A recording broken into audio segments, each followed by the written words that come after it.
Hey everyone, Joe Bianchino here alongside Andrew Williams, A-Dubs, as we call him back with a Week 8 NFL preview. Maybe a little shorter than normal since we're normally going through 3 games, Giants, Jets, and Bills. We only have one this week. Bills and Jets playing each other in the Meadowlands, 1 o'clock game on Sunday. We'll get to that in 1 second, but with the Giants on their bye week, we just wanted to touch on the Giants real quick. They go down to Dallas and then go down to Dallas. They lose that game. And now head into the bye week with a couple straight losses. Overall feeling on the Giants right now in their bye. The Giants had a nice run, but like you said, 2 NFC East losses in a row is never anything you want. But they're the big plus side right now for the team. Rashad Jennings is supposed to be coming back for them. Odell Beckham Jr. is looking good for them. If they can get this offense back on track with that playmaker Jennings back, we can see Giants make some moves in the second half of the season. Yeah, I think the last 2 games are a function of some injuries, some bad offensive line play. We've seen that. I think, though, what you might see with the Giants when they get healthy, when they get Jeff Schwartz back, when they get Rashad Jennings back. Obviously, Cruz isn't coming back. He's not there. But Eli Manning showed some ability to throw the ball around with OBJ, with Ruben Randall, Larry Donnell when he's not fumbling the ball. They can make some moves offensively even without Victor Cruz if they get healthy at those 2 positions, offensive line and running back. They should sometime after the bye. I don't want to, you don't have any predictions for the Giants right now, but you just say they could certainly take a big step forward out of the bye, and we'll watch for that next week. So next Thursday, next Friday, we'll come out with that video and we'll discuss that. Moving on, though, to the game of the weekend, at least the local game of the weekend. Bills at Jets, 1 o'clock game, as we said. What to watch for? We'll start just with the Jets. What to watch for the Jets here? I think the biggest thing to watch for is the Jets is, can they incorporate their recently traded for Percy Harvin? We know how big of a playmaker he is. We know he can stretch the field, get over the top. If he can do that, and they can keep this running game on, that's what I'm watching for. Yeah, that's it. I mean, what else are you going to watch for other than the dynamic playmaker they just got from Seattle, Percy Harvin? How does he fit into the system? What do they do with him? Where do they line him up? Marty Morningwing loves to run the Wildcat. The Jets seem to love that. They love their trick, jet sweep, ridiculous plays. Well, now they got a toy who can actually execute that in Percy Harvin. So let's see how they go about incorporating him into the offense. Key to victory for the Jets. Biggest key to victory is getting Chris Ivory the ball. We saw what happened in the Patriots game. You give him the ball 20-plus times, over 100 yards rushing, over 200 yards in general rushing. They played a great game. That needs to be their game plan going week in and out. It helps Geno Smith. It helps the team. Offensive line look a lot better when they're not pass protecting the whole time, and they can punish the opposition for. So, yeah, absolutely. I think you got to get Chris Ivory the ball. And CJ2K here and there.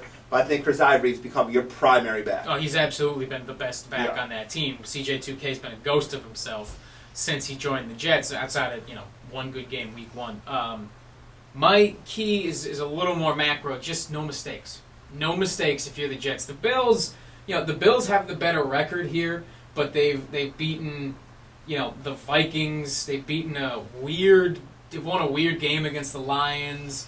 You don't know what to make of the Bills. I'm not sure you make much of the Bills. You certainly don't make much of their offense. Against the Vikings, they only put up 17 points, and they needed a last-second touchdown to Sammy Watkins to get to 17. So I don't know if you're going to make a lot of the Bills' offense. Jets, defense, great. Should be able to stop them. They just got to put up points, and to do that, they just got to limit the turnovers. No fumbles, and certainly no Geno Smith mistakes. Key to victory for the Jets. For the Bills, what to watch for? Key to victory, what to watch for the Bills.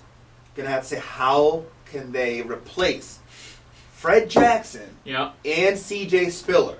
Now you're going to go with a duo of Anthony Dixon and Bryce Brown, who played for Philly last year. Right. Did some good things, but fell behind the rookie Anthony Dixon in the depth chart. I don't understand that. But Anthony Dixon did look good last week. So if he can step up his play and contribute to the offense as a playmaker, that's what I'm watching for. Yeah, Anthony Dixon, I think over 50 yards rushing on 13 carries. Yeah, he had a fine game filling in when both running backs got hurt, and I think you're absolutely right. In a similar way, the only thing you can really watch for the Jets is Percy Harvin. I think the only thing you can watch for the Bills is what they do with this running game, because It should be the strength of their team. We've talked all season about how they need to rely on it more. C.J. Spiller, Fred Jackson, they're the workhorses of that offense. You know, Sammy Watkins can be a great player. Oh, Right now, C.J. Spiller, Fred Jackson are your two playmakers on the Buffalo Bills offense. They're not there anymore. How do you replace them? You know, you traded, I think, for Bryce Brown. You brought him in here. You went and got Bryce Brown, and then you stuck him, you know, on the bench all season. You know, barely even dressed. So, what's he got? What's Anthony Dixon got beyond what he showed last week? I think that's absolutely what you're watching for. Key to victory. Key to victory, I think, is stopping the Jets' run game. Because if the Jets' run game is strong, they have a controlled possession, Geno Smith gets into a flux, and they look a lot better. If you could stop that run game and disrupt their offense, you have a good chance of winning this game. I totally agree again. I think, you know, that has been a strength of the Bills so far. They're fourth in the league against the run game.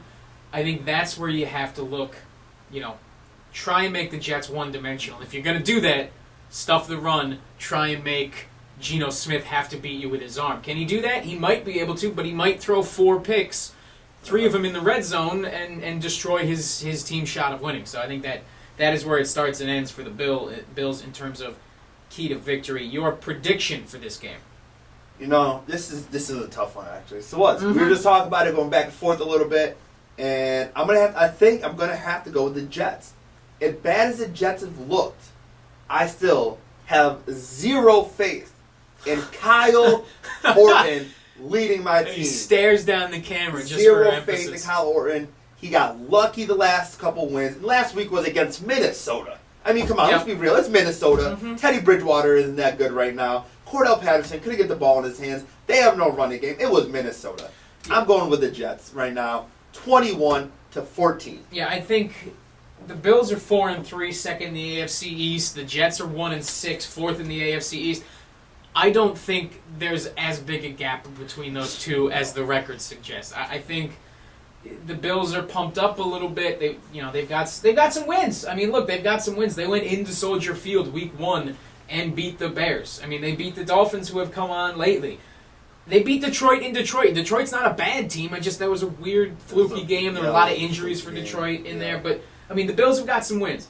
But I don't think they're a 4-3 team. I don't think the Jets are a 1-6 team necessarily. I think they're both somewhere in between. And at home, with Percy Harvin, I like the New York Jets too. I think I see them coming out of this in a low-scoring, kind of ugly game. 20-17, I will take the New York Jets. So, that is our prediction for the one game that we're covering next week. We're back next week with multiple games, and we'll have some mid-season awards for you too. We will be at the halfway point of the NFL season. So, week 8 of the NFL, everybody, enjoy it.